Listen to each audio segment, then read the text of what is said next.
Break के बाद एक बार फिर आपका स्वागत है। 5 दिन का मैच 2.5 दिन में सरेंडर कर दिया। हमने आज ये विषय उठाया कि अभी से 2019 की तैयारियां क्यों, ये हड़बड़ी क्यों है, और एक व्यक्ति के खिलाफ सबका एकजुट हो जाना क्या इस बात की निशानदेही नहीं कि वो शख्स दरअसल बहुत बड़े औरे का मालिक है जिसके खिलाफ आप सब एकजुट हो रहे हैं। बहरहाल, जब ब्रेक से पहले हम बात कर रहे थे तो नवेद साहब ने रामविलास पासवान का मुद्दा उठाया और उनकी बातों पर ऐतराज जताया। एलजीपी का कोई नुमाइंदा मेरे साथ नहीं, इसलिए मैं सुदेश वर्मा साहब से चाहूंगा कि आप अगर चाहें, अगर आपकी मर्जी हो सर, तो रामविलास पासवान साहब ने जो बात कही है, क्योंकि प्रधानमंत्री हमारे जो फिजिकली डिसेबल लोग हैं उनके लिए दिव्यांग शब्द का इस्तेमाल करते हैं, एक खूबसूरत लफ्ज उन्होंने दिया है, लेकिन आपके काबीना में मंत्री हैं, आपके साथी हैं, वो अगर इस तरह के लफ्जों का इस्तेमाल करें, आपको कितना जायज लगता है? कि आपको भी आपत्ति है या फिर आप ओके हैं? मैं थोड़ा सा मैं इसमें बोलता हूँ कुछ। नवेद सिद्दीकी साहब ने मुद्दा को अच्छा भटकाया है। मुझे बस 2 लाइन अच्छा फिर मैं फिर लौट आऊंगा। संजीदगी आप तब भी दिखाते जब बहुत अफसोस की बात है, जब बहुत अफसोस की बात है सुदेश साहब, जब आजम खान साहब ने कहा था, सुन लीजिए, उनको आप लोग लंगड़ा कह रहे हैं, लंगड़ा कह के एक लंगड़ा मैं बोल लूं, फिर आप आता हूँ, उस पर भी आता हूँ, आता हूँ, सुदेश आ रहा हूँ सर, उस पर आ रहा हूँ। बहुत राष्ट्रीय सुन तो लीजिए की बात है। अरे सुन तो लीजिए, मुस्कुरा रहे हैं, अफसोस और भी जताइएगा, आप जनता का कितना ख्याल करते हैं। अरे सुन तो लीजिए, मुस्कुराहट आपके उस एरोगेंस पर आ रहा है कि आप सुनने के लिए तैयार ही नहीं है। आपने एक सगुफा छोड़ दिया, आपको लगा ये कमजोर रह गया, आपने कहा कि नवेद साहब मुद्दा भटका रहे हैं। खान ने कहा था कि नवेद साहब रेप हुआ था, उसके बारे में कहा था कॉन्स्पिरेसी है, और नेताजी ने कहा था कि रेप को कहा था कि बच्चे में गलतियां हो जाती है, उस समय आपकी संजीदगी कहाँ गई थी? अल्फाज का इस्तेमाल करते हैं, ये हुसैन साहब ने बताया। पासवान साहब ने जो बोला है, पासवान साहब ने एक आप कह रहे हैं मैं मुद्दा नवेद साहब एक एक करके, नवेद साहब प्लीज, आपके पास जवाब अगर नहीं है तो आप कहते हैं कि मैं मुद्दा भटका रहा हूँ। नवेद साहब देखिए, आप अदब के शहर से हमारे साथ जुड़े हैं, 100 लंगड़े मिलकर के पहलवान नहीं बन सकते, और एक गांव के 100 मुहावरे को बोला है, लंगड़े इस्तेफा किया है। मुहावरा ऐसा तो वो क्या करेंगे भाई? शब्द गांव के मुहावरे को यूज किया है, आपत्ति कहीं से कोई इंसल्ट करने का मर्जी नहीं है। ये गलत पूरा आप कॉन्टेक्स्ट फिर से देख लीजिए, कुछ तो अपनी के बारे में बोल रहे हैं, हुजूर। वो एक लोकोक्ति की तरह बोल रहे हैं, एक कंपैरिजन दे रहे हैं जो गांव का कंपैरिजन है।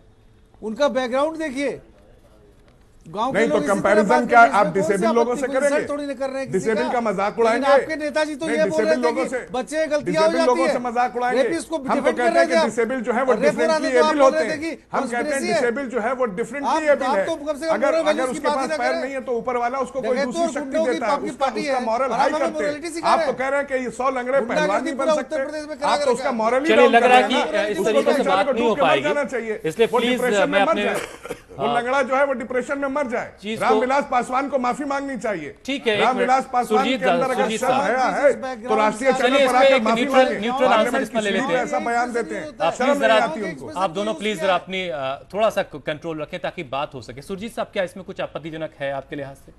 देखिए, अगर आपको मुहावरे का चीड़ फाड़ करना है तो भाषा पे पाबंदी लगानी पड़ेगी।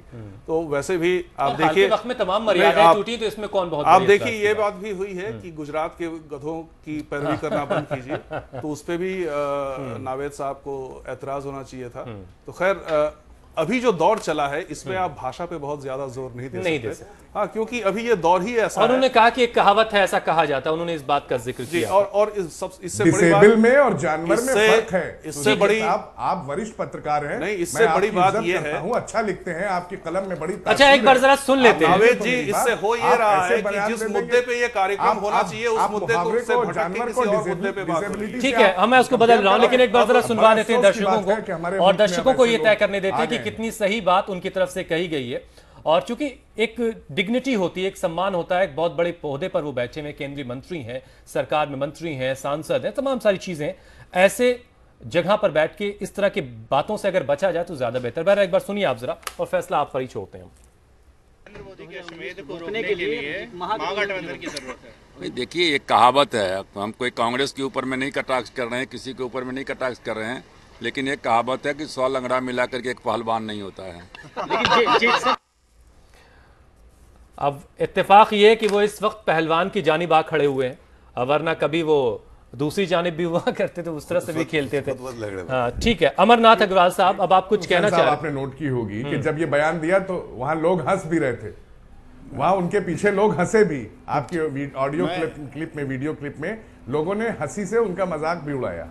ठीक है, जो डिसेबल लोग हैं, बड़े अफसोस की बात। चलिए इससे निकलते हैं अब जरा। शर्मनाक बात। नरेंद्र मोदी साहब सम्मान करते हैं, इज्जत करते हैं, लेकिन इस तरह के उनके जो कैबिनेट के वजीर दूसरे हैं वो उनकी छवि कहीं ना कहीं नरेंद्र मोदी साहब की छवि खराब कर रहे हैं। ठीक है, नरेंद्र मोदी साहब तो सबका सम्मान करते हैं। मैं आ रहा हूं सर। बहुत महत्वपूर्ण बात इसमें ये है कि जिस मुद्दे पे आज का कार्यक्रम हो रहा है उस पर मैं बोलना चाह रहा हूँ प्लीज कि एक अद्भुत स्थिति भारतीय राजनीति में इस वक्त आप आई लोग हुई करते हैं, बात का पतंगड़ बनाते हैं भाई साहब। कोई बात नहीं सुदेश जी, चलिए हम हट गए उससे, हट गए प्लीज सुरजीत साहब। हाँ, एक ऐसी अद्भुत स्थिति इस वक्त आई है कि हम जो देखते थे कि राजनीति में 3 भाग होते हैं, लेफ्टिस्ट, सेंट्रिस्ट और राइटिस्ट।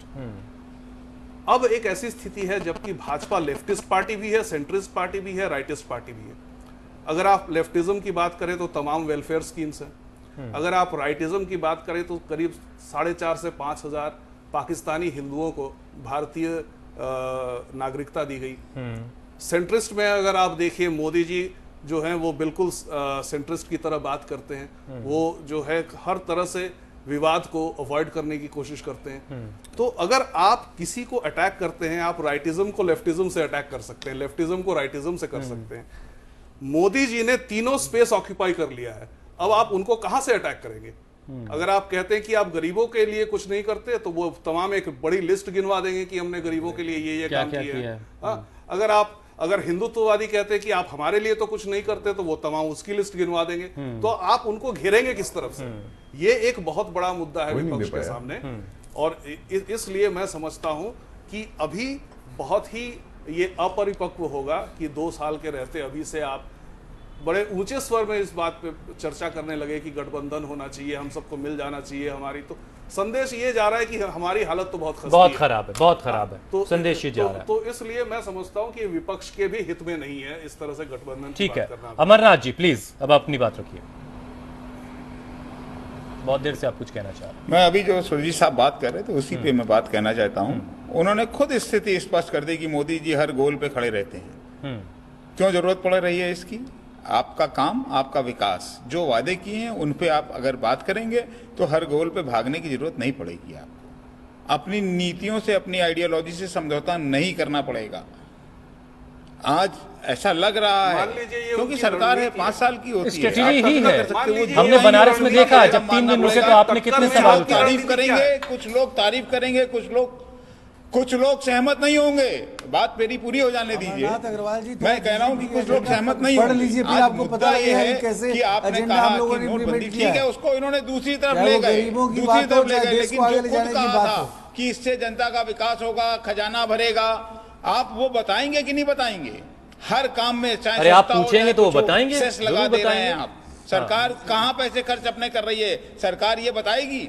आज नेशनल हेल्थ स्कीम की कल जो बात हो रही थी, वो यूपीए सरकार की योजना है, पहले से चल रही है, मुफ्त में दवाइयां मिल रही हैं। आपने कह दिया इसमें सेस भी लगाएंगे और इसके अलावा पीपीपी मोड पे करेंगे इसको हम। उसके बाद इसमें एक बहुत बड़ा खेल बीमे का सारी बातें आपने उत्तर प्रदेश में और दूसरे सूबों में आवाम को समझाने की कोशिश की होगी, लेकिन आवाम ने आपकी बात नहीं सुनी। 441 रुपए मतलब इसका ये है कि मोदी जी ने जो कहा कर दिया, सबने उसको सही माना। क्या वो दाम कम होंगे? कितना सही कितना गलत था ये अलग के बाद क्या वो दाम कम होंगे? हमने नोटबंदी की तारीफ की है, कभी गलत नहीं बताया है, लेकिन उससे होने वाले लाभ जनता को मिलेंगे कि नहीं मिलेंगे, इस बात का तो हिसाब देना ही पड़ेगा ना। सुदेश साहब इस बात का हिसाब ही मांग रहे हैं। ठीक है सुदेश जी, हमारी जिम्मेदारी है। सुदेश जी या आप नए हो गया आपके गिरिराज जी और तमाम ऐसे वक्ता हैं। मुझे लगता है कि कांग्रेस खास करके, क्योंकि बाकी पार्टी तो वो सुर में नहीं बोल रही हैं, अलग अलग सुर है, लेकिन कांग्रेस का जो सुर है लगता है इन्होंने किसी बाहरी देश से कोई एडवाइजर रख लिया है, तो इनका सुर तो भारत की सुर से मिल ही नहीं रहा। अरे वही एडवाइजर हैं उनके जो कभी आप एजेंडा है, चाहे वो गरीब प्रस्त राजनीति की बात करें, चाहे वो नेचर की बात करें, चाहे वो राष्ट्र की बात करें, वो तो बीजेपी के मैनिफेस्टो को आगे बढ़ा रहे हैं। आपको समझ ही में नहीं आ रहा है, इसी नैरेटिव के कारण आप भागते हैं। अरे मोदी जी को क्रिटिसाइज करना बंद करिए, मोदी जी को क्रिटिसाइज करना बंद करिए, आपके लिए फायदा रहेगा। बहुत सटीक है, ये क्रिटिसाइज करिएगा उतना ही हम आगे बढ़ते रहेंगे। उस दिन ये लोग जरूर कुछ नवाज शरीफ की मदर से सर्टिफाइड आप कौन सा नैरेटिव दे रहे हैं देश को? हमको ना बताएं। कुछ करने के लिए तो पंजाब में करके दिखाइए ना। अरे पंजाब में मैंडेट मिला, कुछ करके दिखाइए आप, और उसके बाद हमसे कंपटीशन करिए आप कि आप कुछ कर सकते हैं। अरे कुछ करने लायक तो आप है ही नहीं। चलिए ठीक है, में करिए ना, आपको दिया गया नहीं। बेवजह बीपी ना बढ़ाएं आप लोग अपना। अफजल साहब, साहब, जब मैंने आपसे गठबंधन की बात की तो आपने खासतौर से कहा कि नीतीश जैसी एक शख्सियत की जरूरत है जो जब काउंटर करे तो उसकी बातों में इतना असर हो कि आवाम उसको समझे। तो ये बात अपने आप में उस तरफ इशारा कर रही कि जो और पार्टियां हैं उसकी जो तमाम लीडरान हैं, उसके जो तमाम नुमाइंदे हैं जो नुमाइंदगी करते हैं, उनमें वो काबिलियत नहीं पाई जाती। नहीं, मैं ये नहीं कह रहा कि औरों में काबिलियत नहीं है, लेकिन एक इशारा तो है लेकिन बिल्कुल इशारे में डायरेक्ट ही करे, इशारे की बात नहीं है। सारे मीडिया वालों ने कहा उस वक्त जब बिहार का चुनाव हो रहा था तो नीतीश दिन में प्रधानमंत्री का प्रोग्राम होता, शाम में नीतीश कुमार जी माननीय पार्टी के राष्ट्रीय अध्यक्ष बिहार के मुख्यमंत्री एक एक चीज का सवाल का जवाब देते थे। जो मैंने देखा भी, मैं बिहार में इलेक्शन में था और उसका जवाब 1 to 1 दिया करते थे। मैं समझता हूँ उत्तर प्रदेश के चुनाव में उस तरह का जवाब माननीय प्रधानमंत्री को नहीं मिला। दूसरी बात, जहां तक आप बोले गठबंधन की बात, नीतीश जी की बात, नीतीश कुमार जी ने पहले ही पहल किया था। सबसे पहले कहा था कि गठबंधन बिहार के तर्ज पे बनाया जाए, महागठबंधन बने, जिसमें कांग्रेस और सपा बसपा सबको लेने की बात थी। वहां एक चूक हुई। अगर ये गठबंधन अगर हुआ होता तो मैं समझता हूँ रिजल्ट परिणाम कुछ और ही होते हुसैन साहब। ये एक चूक रही। अब रहा नीतीश कुमार, हमेशा वो कहा करते हैं कि मैं एक छोटी पार्टी का नेता हूं, मैं देश का प्रधानमंत्री बनने के ख्वाब नहीं देख रहा। लेकिन हुजूर मैं सुन लीजिए, मैं भी खामोशी से सुन रहा था वर्मा साहब। तो लेकिन इतना तो मानना पड़ेगा कि आप हर दबे जबान से दुश्मन भी कहता आज की डेट में कि नीतीश कुमार जी में वो टैलेंट है जो वो एक आपका जवाब दे सकते हैं। माननीय प्रधानमंत्री गांधी मैदान में जो बयान दे किया, फोन काउंटर किया कि इतिहास गलत बता रहे हैं आप देख याद कीजिए आप। तो मैं ये कहता हूं कि आज के डेट में नीतीश कुमार जी एक कैपेबल उम्मीदवार हो सकते हैं, बशर्ते कि सब लोग मिलकर उसको चलिए ठीक है। मैं इसके लिए आप सबको साथ लाइए, सबको जोड़िए, सबको मनाइए, देखिए मुमकिन होता है। सुरजीत साहब, हिंदुस्तान ही नहीं अमेरिका तक चर्चे हो रहे हैं इस बात के कि अब जो है 2019 का चुनाव जो है वो मोदी जी के पाले में जा चुका है। लेकिन उससे पहले ऐलान जैसे ही नतीजों का हुआ, उमर अब्दुल्ला साहब ने एक ट्वीट कर दिया।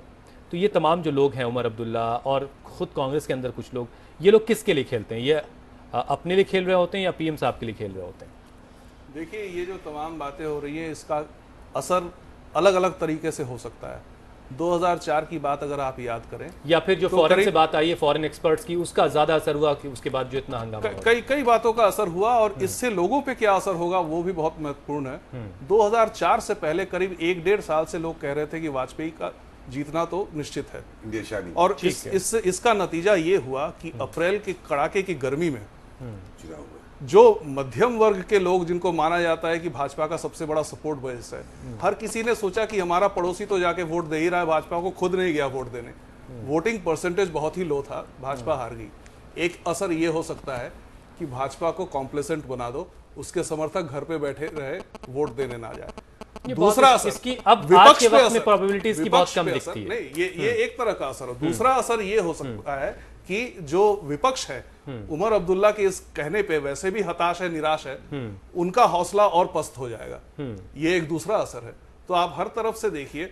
जहां तक विदेश का सवाल है, विदेश पे अभी हमें बहुत ज्यादा जाना नहीं चाहिए। आ रहा हूं सुदेश जी आपके पास। हमारे यहाँ के लोग जो हैं वो स्वतंत्र है, उनकी सोच स्वतंत्र है, और विदेश पे हमेशा ये कहा जाता है, खासकर फॉरेन पॉलिसी में, डिप्लोमेसी में, इस बात का ध्यान रखा जाता है कि जो अभी सत्ता में हैं उनके बारे में अच्छी अच्छी बातें करनी चाहिए, क्योंकि हो सकता है आगे से भी सर आज भी हम उसी समाज में जीते हैं जहां इंपोर्टेड चीजों की बड़ी वैल्यू होती है। हाँ। अब ये खबर इंपोर्टेड है तो इस खबर की भी वैल्यू है, और पॉलिटिकल लिहाज से मेरा ये कहना है कि इससे एक कॉम्प्लेसेंसी की अवस्था नहीं आनी चाहिए, और न ही विपक्ष को अपने हौसले पस्त करनी चाहिए। बिल्कुल दोनों तरफ से। लेकिन ऐसा लग रहा है कि हौसले काफी पस्त है।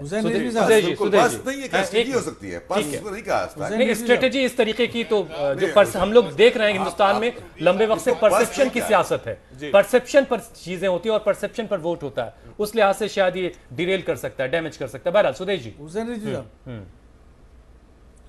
रिजवी साहब प्लीज, हुसैन रिजवी साहब देखिए, अब मैं आपके नेशनल कॉन्फ्रेंस के चीफ का स्टेटमेंट देख रहा था, मुझे लगा कि वो स्टेटमेंट बिल्कुल न्याय संगत है, क्योंकि देखिए मोदी जी खुद कहते हैं कि प्रतिस्पर्धा किसमें होनी चाहिए, विकास में होनी चाहिए। और हम लोग तो बोलते हैं कि आप कुछ कंस्ट्रक्टिव करिए ना, हम इनके खिलाफ थोड़ी ना एट द पर्सनल लेवल कोई खिलाफत नहीं है। देश की जनता चाहती है कि राष्ट्र एक विकास के मार्ग पे बढ़े।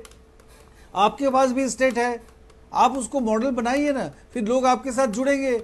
सिर्फ मोदी जी को आप अपोज करते रहिए और एक आइडियोलॉजी देने से नहीं होगा। मोदी जी बहुत ऊपर जा चुके हैं और सिर्फ देश की बात कर रहे हैं, जनता का ऐसा मानना है। आप नहीं मानते, आप कुछ करके दिखाइए। इसी को अब्दुल्ला जी ने बोला है, गलत क्या बोला है उमर जी ने, बताइए। बिल्कुल गलत नहीं बोला, ये तो कहा ही नहीं किसी ने गलत बोला, लेकिन सवाल यह कि वहीं से क्या इसकी शुरुआत हुई जो गहमा गहमी इस वक्त नजर आ रही है। अमरनाथ जी कुछ कहना चाह रहे हैं, अमरनाथ जी प्लीज। हुसैन साहब एक मेरा रिएक्शन जरूरी है, प्लीज प्लीज। देखिए, उमर अब्दुल्ला ने जो कहा, हर आदमी अपनी अपनी बात कहने के लिए स्वतंत्र है, बिल्कुल उस बात पे हम नहीं जाएंगे। आज बात ये कर रहे हैं जो आप बार बार सुदेश जी कर रहे हैं, अरे कहाँ परेशान है हमने मणिपुर भी जीता हुआ है टेक्निकली, आपने वहां जबरदस्ती घुस के, हमने गोवा भी जीता हुआ है, आपसे ज्यादा है, पंजाब में आपसे ज्यादा है। धोखा दिया गया था मणिपुर में, स्टेट हम आगे थे, आप नहीं बनाए, आप जबरदस्ती के लिए हार गए। अरे भाई धन बल से मणिपुर में सरकार बना रहे हैं, संविधान की धज्जियां उड़ा रहे हैं, बीजेपी कहां से आ गई आप सोचिए, तो खुद सोचिए। उसके बाद हम परेशान, हम बिल्कुल परेशान नहीं है। 19 के लिए आप परेशान नहीं है। बीजेपी कैसे आ गई? 2 करोड़ घर नौकरियां दीजिए, हर आदमी को आवास दीजिए, अरे बीजेपी को गाली देने से कुछ नहीं होगा, सकारात्मक राजनीति करिए, विकास करिए, 400 का कराइए। ये मुद्दे हैं, इन मुद्दों से मत भटकाइए। आप इधर उधर कहां चले जाते हैं? ठीक है, अब जनता 19 में हिसाब अपने आप लेगी इन बातों का। जनधन के खातों को आपने बता दिया ब्लैक मनी, लेकिन जो आप लोगों का हिसाब किताब है वो भी जनता तक पहुंच रहा है। सबका हिसाब किताब जनता तक कर रहे हो। अभी दे रहे हैं ना 19 में, हिसाब जनता लेगी, अभी 2.5 साल है, जितना में देंगे हिसाब में 19 में लेगी और देना पड़ेगा।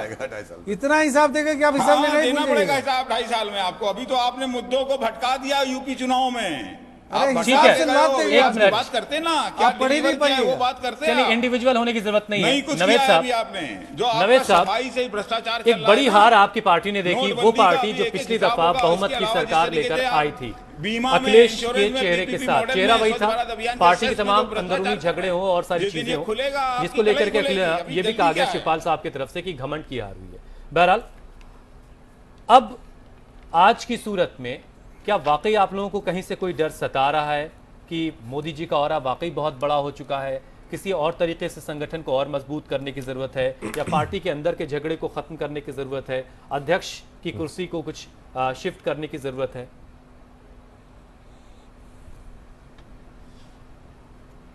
हुसैन भाई, देखिए, ऐसा है कि पार्टी के अंदर संगठन को और मजबूत करने की हमेशा ज़रूरत रहती है, हर पार्टी में रहती है कि संगठन को लेकर के चलें और अपना काम करें, कहाँ कमी रह गई उसको देखें और कमी को दूर करने की कोशिश करें। एक बहुत अच्छी बात आपने पहली की कि आपको डर सता रहा है मोदी जी का 19 में, तो मैं आपको लेकर के जाऊंगा। एक बहुत खूबसूरत फिल्म थी और उसका एक डायलॉग लिखा था सलीम जावेद ने, और बहुत मशहूर डायलॉग था और काफ़ी चला था।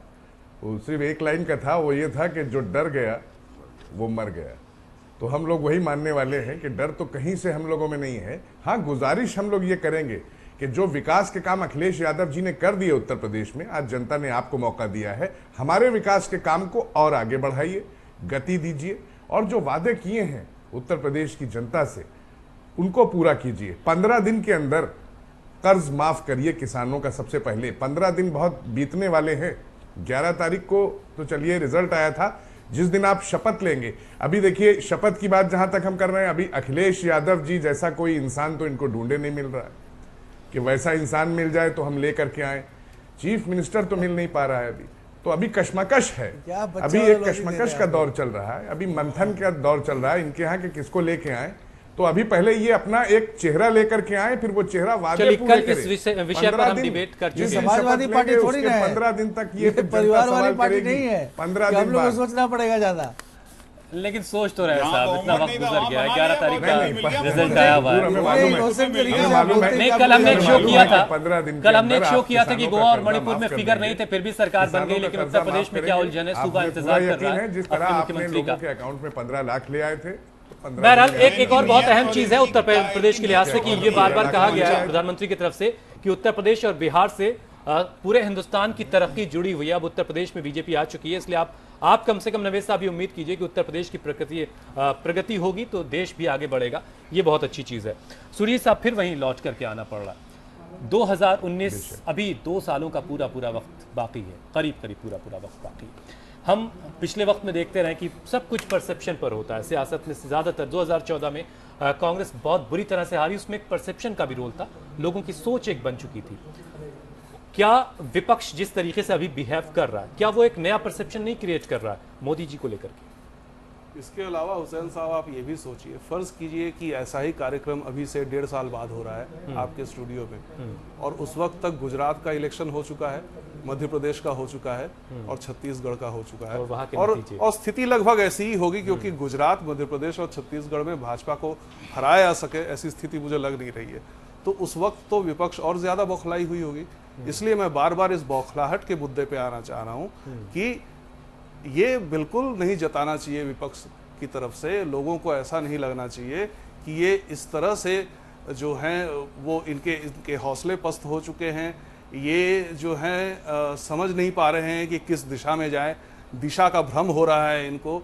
तो ऐसी स्थिति बिल्कुल नहीं होनी चाहिए, क्योंकि ज्यों-ज्यों ऐसे इलेक्शंस आते रहेंगे, बहुत कम ऐसे राज्य रह गए हैं जहां पर कि भाजपा के लिए कठिन समस्या कोई पैदा होगी। इसलिए मुझे ऐसा लगता है कि अभी मुद्दों की राजनीति होनी चाहिए, अभी जिसके पास जो राज्य हैं उसके विकास की बात होनी चाहिए, और विकास ऐसा होना चाहिए कि लोगों को लगे कि हाँ विकास हुआ है, क्योंकि आप तभी किसी चीज़ की मार्केटिंग कर पाएंगे जब उस प्रोडक्ट में कुछ ठोस बात हो। अगर प्रोडक्ट ही जो खोखला होगा तो आप चाहे इलेक्शन रैली में जाके कुछ भी कह दीजिए और कितनी भी भीड़ जुटा लीजिए, उससे कोई फायदा नहीं। यूएस में इलेक्शन में भी देखा कि ट्रंप के खिलाफ जितनी बातें हुई, ट्रंप उतनी बड़ी शख्सियत बन करके सामने आए, बहुत सारी मुखालफत के बाद, बहुत सारे विरोध के बाद। बहरहाल अब मेरे पास वक्त बहुत कम बचा है, इसलिए एक छोटा सा फाइनल कमेंट मुझे चाहिए। अफजल अब्बास साहब, आपसे शुरू कर लेते हैं। महागठबंधन की बातों के लिए अभी 2017 में क्या वक्त आपको जायज लगता है, जिस तरीके से आप सब लोग बातें करते हैं? शुरुआत तो करनी चाहिए, लेकिन जिस कुछ बात से तो आप इनके सुरजीत साहब से मैं मुत्तफिक है कि ऐसा नहीं रहे कि हम डिस्परेट हैं और उत्साहित हैं, ऐसा नहीं होना चाहिए। लेकिन एक इस शेर के साथ ये गिरते हैं हमारी मैदान जंग में वो तिफल क्या गिरे जो घुटनियों के बल चले, तो इंशाल्लाह घबराने की बात नहीं है। और गठबंधन बने तो एकदम मजबूती के साथ लड़ने का इरादा हो और बिना लोभ के हो, तभी गठबंधन कामयाब हो। सियासत और बिना लोभ के ये कैसे मुमकिन होगा? लोभ का मतलब कि एक सेक्रीफाइस सबको करना पड़ेगा, सब उम्मीदवार नहीं हो पाया। मैं नहीं कहता कि नीतीश जी की बात करें, एक कॉमन एजेंडा बन के किसी एक को नेता मान के लड़े, मैं समझता हूं कि 2019 आपका होगा। चलिए इंतजार करते हैं कि ऐसा मुमकिन हो पाएगा। नवेद साहब, एक फाइनल कमेंट आपका छोटा सा। ये अफजल साहब ने एक बहुत खूबसूरत से शेर सुनाया, एक लाइन में हम भी सुना देते हैं कि बुलंदियों पे पहुंचना कोई कमाल नहीं, बुलंदियों पे पहुंचना कोई कमाल नहीं, बुलंदियों पे ठहरना कमाल होता है। अब जो वादे किए हैं, देखते हैं जनता उस बुलंदी पर उनको रोक पाती है कि नहीं। तो अपने आप ये सारी चीजें, बाकी चीजें राष्ट्रीय नेतृत्व का फैसला है। हम कमर कस के काम कर रहे थे, हैं और लगातार रहेंगे। जनता के बीच जुड़े हैं, जनता के साथ हमेशा रहेंगे। ठीक है, जनता ने हमें सम्मान दिया, और अगर हमें वोट नहीं भी दिया, ईवीएम तक नहीं पहुंचा, तब भी कोई बात नहीं, हम जनता के साथ थे, हैं और उत्तर प्रदेश की जनता के साथ रहेंगे इंशाल्लाह। अमरनाथ साहब, क्या कोई हड़बड़ाहट नहीं दिख रही है जो जिस तरीके से अभी से महागठबंधन की बातें हो रही है? एक फाइनल कमेंट आपका। मैंने कहा ना कि पार्टी स्तर पर कोई बात नहीं हो रही है, व्यक्तिगत विचार होते हैं और हर दल में होते हैं। नेता अपनी बात रखता है, उस पर कंसीडर किया जाता है और कभी कभी नहीं किया जाता है। और गठबंधन की अभी तो मेरे ख्याल से इमेच्योर स्टेट है। ठीक है, अभी आगे आने दीजिए, थोड़ा सा समय दीजिए, क्योंकि यूपीए और एनडीए का तो सिलसिला चल ही रहा है लगातार सालों से। चाहे यूपीए की सरकार रहती है, चाहे एनडीए की सरकार रहती है, वो तो सिलसिला चल ही रहा है। आज भी दिल्ली में एनडीए की सरकार कही जाती है, इसमें बहुत सारे। ठीक है, तो सुदेश वर्मा साहब, ना तो बचा जा सकता है, थोड़ी सी गुंजाइश विपक्ष के लिए छोड़ दीजिए। 325 सीटें जीत लेते हैं आप लोग, ये कोई तरीका है? ऐसे तो नहीं होना चाहिए ना, थोड़ी तो सीटें छोड़िए विपक्ष के लिए। देखिए, बीजेपी से सिर्फ एक चीज़ सीख लें तो देश का उद्धार हो जाएगा कि हमारे लिए सत्ता साध्य नहीं है, साधन है परिवर्तन का। और देश को भरोसा है कि अगर करप्शन के खिलाफ कोई लड़ाई लड़ सकता है, परिवारवाद के खिलाफ कोई लड़ाई लड़ सकता है, तो ये बीजेपी ही है। और हम शुक्रगुजार हैं और हम चाहेंगे अपोजिशन के लोग भी इस चीज़ को सीखें तो देश के लिए अच्छा होगा।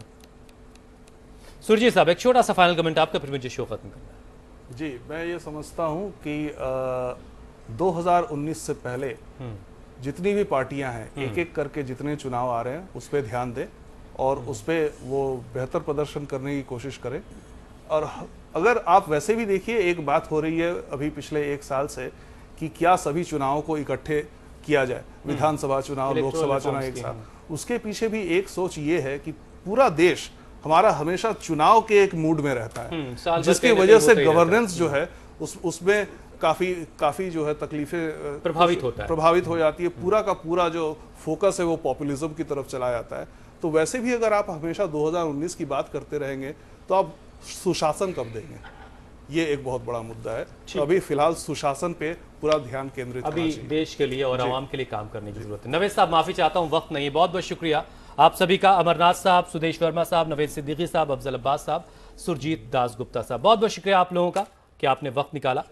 तो 2019 की बातें अभी से हो रही हैं और जिस तरह से जो निचोड़ निकल के आया आज की डिबेट का वो ये कि शायद अभी से ये बातें करना, जो इसका मैसेज है वो जनता के बीच सही नहीं जा रहा। आप तैयारियां कीजिए, लेकिन उसे इस तरीके से दिखाइए मत कि आप वाकई डरे हुए हैं, आप परेशान हैं और इसका जो मैसेज है वो आवाम के बीच सही नहीं जा रहा। बहरहाल, नमस्कार।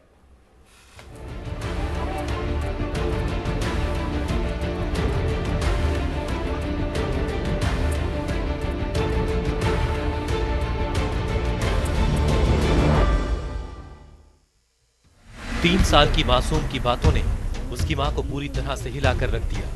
ये बात किसी भी मां को झकझोर कर रख देने के लिए काफी है। जरा सोचिए इस मां पर क्या गुजर रही होगी। बच्ची जैसे ही स्कूल से घर लौटी, अपने टूटे फूटे लफ्जों में स्कूल में घटी घटना अपनी मां को बताने लगी।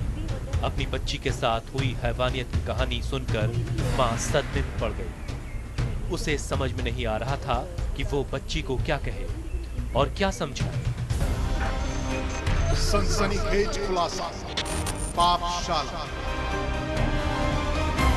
अलर्ट सिर्फ न्यूज वर्ल्ड इंडिया पर। इस कार्यक्रम के प्रायोजक थे सर्वोकॉन सर्वो स्टेबलाइजर।